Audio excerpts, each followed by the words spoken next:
ये constitution of India है। इसके आर्टिकल 179 में स्पीकर को हटाने की व्यवस्था का उल्लेख है, जिसमें ये कहते हैं कि उन्हें हटाया जा सकता है, रेजोल्यूशन जो किया चुका है, majority of the all members of the assembly. ठीक है, अब इसका इंटरप्रिटेशन आपको बताऊं, ये सुप्रीम कोर्ट का जजमेंट है। ठीक है, ये महाराष्ट्र का मामला है, ध्यान से देखिए, और ये नबम रेबिया अरुणाचल का पूरा मामला है। ये नबम रेबिया अरुणाचल का, मैं आपको चाहूंगा आपके माध्यम से कि तमाम स्टेक होल्डर्स जो कल से इस विधायी महत्वपूर्ण पहलू पर फैसला लेंगे, चाहे कोई हो, स्पीकर साहब हो, सीएम साहब हो, उनके एडवाइजर्स हो, वो ये दोनों फैसले पढ़े।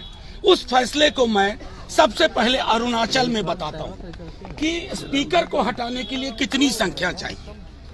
All the 10 members of the assembly, इसका मतलब है कि जो actual members of the assembly हैं, रहने वाले और वोट करने वाले नहीं, एक्चुअल मेंबर्स, यानी कि 243 में 122 चाहिए स्पीकर को हटाने के लिए।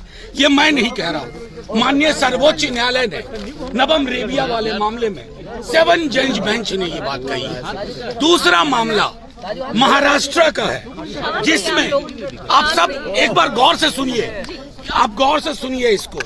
उसमें कहा गया है कि जितने भी सदस्य हैं, उसका मतलब होगा इनको हटाने के लिए कि जिनके सीट वैकेंट नहीं है, उन सब के आधार पर गणना होगी।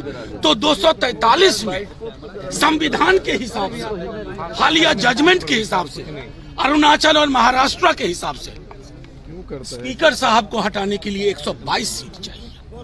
मैं सिर्फ ये इसलिए रख रहा हूं कि कोई इसमें पेच ना करे।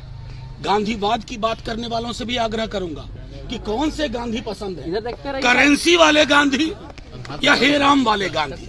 करेंसी नोट पे छपे गांधी के प्रति अगर सम्मान है तो आप वही करेंगे जो करते आए हैं, लेकिन अगर गांधी है तो आपको ये तय करना होगा कि ये फैसला इसी हिसाब से होगा। और हम सब एकजुट हैं लोकतंत्र बचाने के लिए। बच्चा इस बिहार का कल के दिन का इंतजार कर रहा है।